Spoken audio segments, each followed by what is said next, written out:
बिस्मिल्लाहिर्रहमानिर्रहीम। Dear students, आज हम 9th क्लास की बायोलॉजी का चैप्टर नंबर 4 में डिस्कस करेंगे सेल ऑर्गेनेलिस। सेल ऑर्गेनेलिस के बारे में हमने पहले भी डिस्कस किया था कि ये सब सेलुलर स्ट्रक्चर्स हैं, मतलब ऐसे स्ट्रक्चर्स हैं जिनके मिलने से सेल बनता है। और ये ऐसे सब सेलुलर स्ट्रक्चर्स हैं विच आर फाउंड, जो पाए जाते हैं in the cytoplasm of cell, cell के साइटोप्लाज्म में मौजूद होते हैं and perform a specific function, और एक मखसूस काम करते हैं इन स्ट्रक्चर्स को ऑर्गेनाइज करते हैं। जैसे ये सेल आपके सामने एनिमल सेल, ये प्लांट सेल। इस प्लांट सेल के साइटोप्लाज्म में न्यूक्लियस है, माइटोकॉन्ड्रिया है, इसमें एंडोप्लाज्मिक रेटिकुलम है, इसमें भी ऐसे स्ट्रक्चर्स हैं। इन स्ट्रक्चर्स को जो साइटोप्लाज्म में है इन्हें ऑर्गेनेलिस कहा जाता है। आज हमने इन्हीं ऑर्गेनेलिस को स्टार्ट करना है। सबसे पहले हम स्टार्ट करेंगे न्यूक्लियस के बारे में कि न्यूक्लियस क्या है। न्यूक्लियस भी एक ऑर्गेनेली है, इसको हम डिफाइन करते हैं। न्यूक्लियस जो है दरअसल ये डबल मेम्ब्रेन बाउंडेड ऑर्गेनेली है, मतलब ऐसी ऑर्गेनेली है जिसकी दो membrane, two membrane, double membrane bounded organelle which contain the genetic material of cell, जिसके बाद सेल का विरासती मादा होता है, जेनेटिक मटेरियल होता है, और न्यूक्लियस ही है जो सेल की एक्टिविटीज को कंट्रोल करता है। This is the control centre of cell, this is definition. उसके बाद आ जाते हैं लोकेशन पर। लोकेशन एनिमल सेल में और प्लांट सेल में अगर आप देखें तो एनिमल सेल में इसकी लोकेशन इस सेंटर में होता है, जबकि प्लांट सेल में ये थोड़ा सा साइड पर होता है। उसकी वजह क्या है? Due to formation of large vacuole. एक बड़ा वैक्यूल बन जाता है जिसकी वजह से न्यूक्लियस जो है एक तरफ धकेल दिया जाता है, पुश कर दिया जाता है। नेक्स्ट आ जाते हैं इसके स्ट्रक्चर पर। उसमें सबसे पहले है न्यूक्लियर इनवेलप। अगर हम न्यूक्लियस को बड़ा करके देखें और फिर हम इसको जो है सपोज करते हैं कि गोल है, गोल को हमने इस तरह से और इस तरह से उसको काटा है और उसके अंदर से देख रहे हैं तो हमें इसकी मेम्ब्रेन नजर आती है, और ये मेम्ब्रेन जो है डबल मेम्ब्रेन है, इसकी टू मेम्ब्रेन्स है, एक और ये दो, एक अंदर वाली है, दूसरी बाहर वाली है। These two membranes of the nucleus is called nuclear envelope. इससे nuclear envelope कहते हैं। The double membrane of the nucleus is called nuclear envelope. It acts as a semi-permeable membrane. ये भी semi-permeable membrane के तौर पर एक्ट करती है, जो हमने डिस्कस किया था कि ऐसी membrane that allows some molecules to pass through them and fencing the majority of molecules. कुछ को गुजरने की इजाजत देती है और अक्सर मादों को रोक लेती है। और नेक्स्ट इसके आगे चलते हैं तो न्यूक्लियर इनवेलप जो है, इसके बाद फिर न्यूक्लियर इनवेलप पर सुराख होते हैं, छोटे छोटे पोर्स होते हैं। उन पोर्स को कहा जाता है न्यूक्लियर पोर। ये न्यूक्लियर पोर्स कहलाते हैं। इसी के जरिए से जो न्यूक्लियस के अंदर के जो मटेरियल्स हैं वो बाहर आ सकते हैं साइटोप्लाज्म में, और जो साइटोप्लाज्म का जो मटेरियल है वो अंदर भी आ सकता है, मगर सिलेक्टिव होता है कि किसने अंदर आना है, किसने जाना है। This is the nuclear pore जो कि सुराख है। उसके बाद नेक्स्ट आ जाते हैं न्यूक्लियोप्लास्ट, मतलब कि हम न्यूक्लियस के अंदर की जाने जा रहे हैं। न्यूक्लियस के अगर अंदर देखें तो अंदर जो लिक्विड सब्सटेंसेस हैं, ग्रैन्युलर सब्सटेंसेस हैं, दानेदार मादा जो है, उसे कहा जाता है न्यूक्लियोप्लास्ट। न्यूक्लियोप्लास्ट कहलाता है। ये लिक्विड सब्सटेंसेस होते हैं दैट आर कॉल्ड द न्यूक्लियोप्लास्ट। और न्यूक्लियोप्लास्ट के अंदर जो है आपको ग्रीन कलर में नजर आ रहा है और आपको येलो कलर में नजर आ रहा है। ग्रीन कलर में कुछ थ्रेड लाइक स्ट्रक्चर हैं जिन्हें कहा जाता है क्रोमैटिन। ये क्रोमैटिन कहलाते हैं।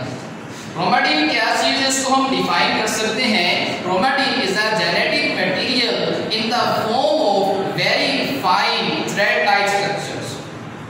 जब क्रोमैटिन जो जेनेटिक मटेरियल विरासती मादा है, जब ये बहुत ही बारीक बारीक धागों की हालत में होता है तब इसे हम क्रोमैटिन कहते हैं। और जब सेल तकसीम नहीं हो रहा होता, मतलब नॉन डिवाइडिंग स्टेज है सेल की, उस वक्त जो है ये क्रोमैटिन की शक्ल में होता है।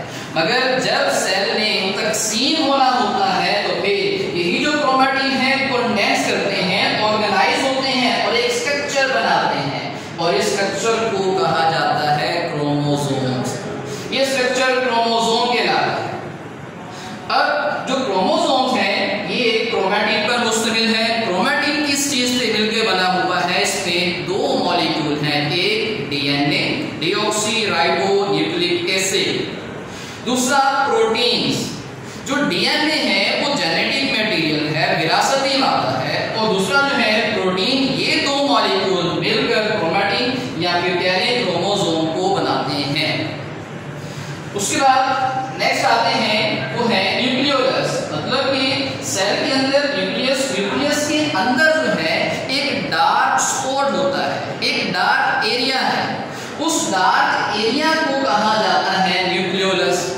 ये न्यूक्लियोलस जो है दरअसल ये वो जगह है जहां पर राइबोसोम्स बनते हैं। राइबोसोम्स एक ऑर्गेनेली है, मेम्ब्रेनलेस ऑर्गेनेली, इसके पास मेम्ब्रेन नहीं है।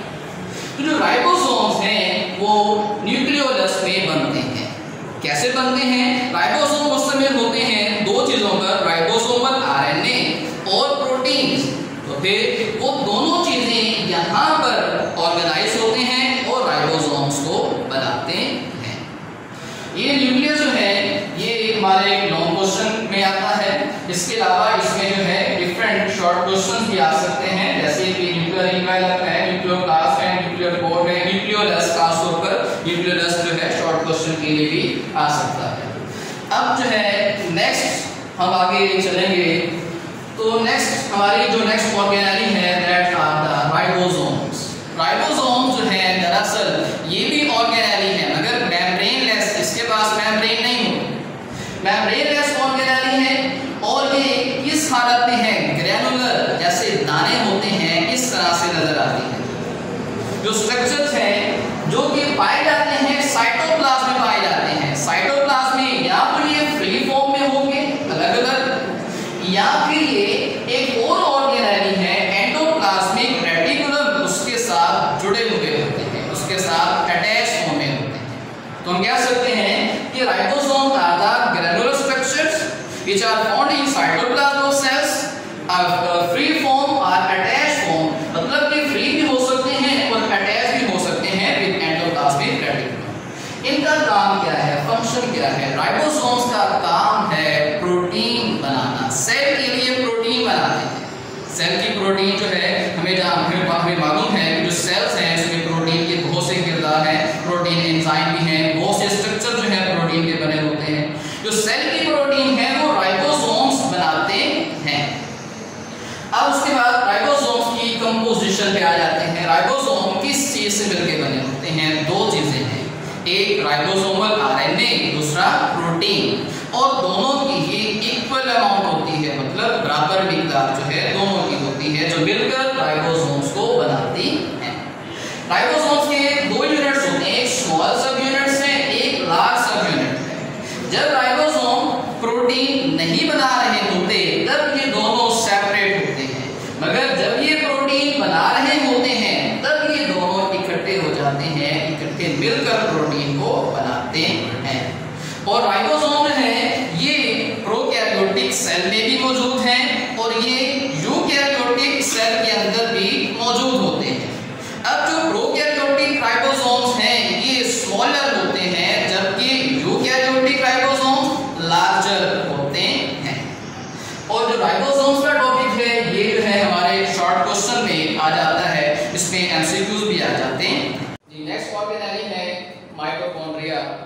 माइटोकॉन्ड्रिया ऐसी ऑर्गेनेली है जिसका ताल्लुक एनर्जी पैदा करने से है। इसको हम डिफाइन करते हैं double membrane bonded organelle that associated with the energy production by aerobic respiration.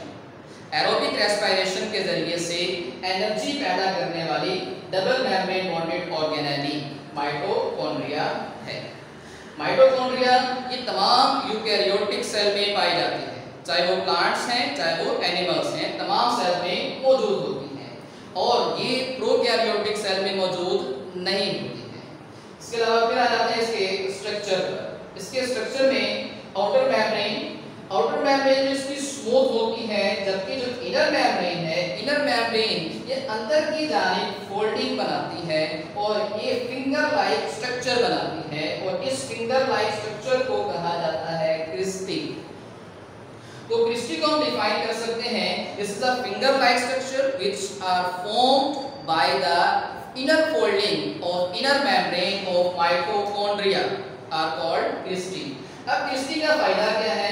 इसका फायदा ये है, इस फोल्डिंग की वजह से मेम्ब्रेन का एरिया बढ़ जाता है। जब मेम्ब्रेन का एरिया बढ़ता है तो जो एनर्जी पैदा करने वाले रिएक्शंस यहाँ पे होते हैं तो उनके लिए सरफेस बढ़ जाती है, ये रिएक्शंस ज्यादा होते हैं।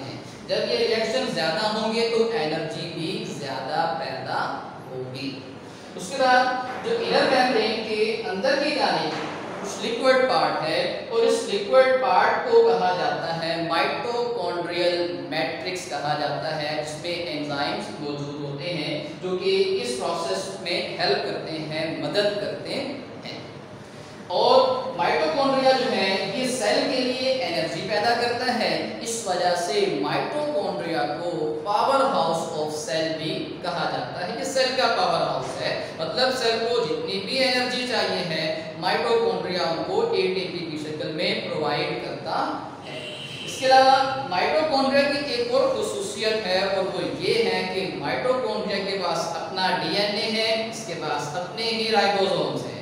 इस खुसूसियत की वजह से माइटोकॉन्ड्रिया सेल्फ रेप्लिकेटिंग ऑर्गेनेली कहलाता है, क्योंकि ये खुद को रेप्लिकेट कर सकता है। मतलब एक ऑर्गेनेली से दो ऑर्गेनेलीज बन जाती हैं, 2 से 4 बन सकती हैं। ये सेल्फ रेप्लिकेटिंग ऑर्गेनेली है। जी, ये है माइटोकॉन्ड्रिया के बारे में। इसमें आपने डेफिनेशन लिखनी है और इसमें आपने इसका स्ट्रक्चर को डिस्क्राइब करना है। इसमें जो है शॉर्ट क्वेश्चन आपका आ सकता है कि क्रिस्टी क्या है और क्रिस्टी का फायदा क्या है, इंपॉर्टेंस क्या है। अब नेक्स्ट आ जाते हैं और वो है प्लास्टिड्स। प्लास्टिड्स क्या है? ये भी मेम्ब्रेन बाउंडेड ऑर्गेनेलीज हैं which are found only in plant cells and photosynthetic organism, जो पाए जाते हैं सिर्फ पौधों के सेल्स में या फिर ऐसे जानदारों में जो अपनी खुराक को तैयार करते हैं, मतलब फोटोसिंथेसिस करते हैं। अब प्लास्टिड्स जो है ये इनकी 3 टाइप्स हैं, chloroplast, chromoplast and leucoplast. Chloroplast क्या है, क्रोमोप्लास्ट क्या है, ल्यूकोप्लास्ट क्या, इसको हम फर्दर डिस्क्राइब करेंगे। सबसे पहले आ जाते हैं क्लोरोप्लास्ट पे कि क्लोरोप्लास्ट क्या है। क्लोरोप्लास्ट जो है this is the double membrane bounded organelles found in plant cell and photosynthetic organism, जो कि प्लांट सेल में या फिर ऐसे जानदार में जो फोटोसिंथेसिस करते हैं उनमें पाई जाती है।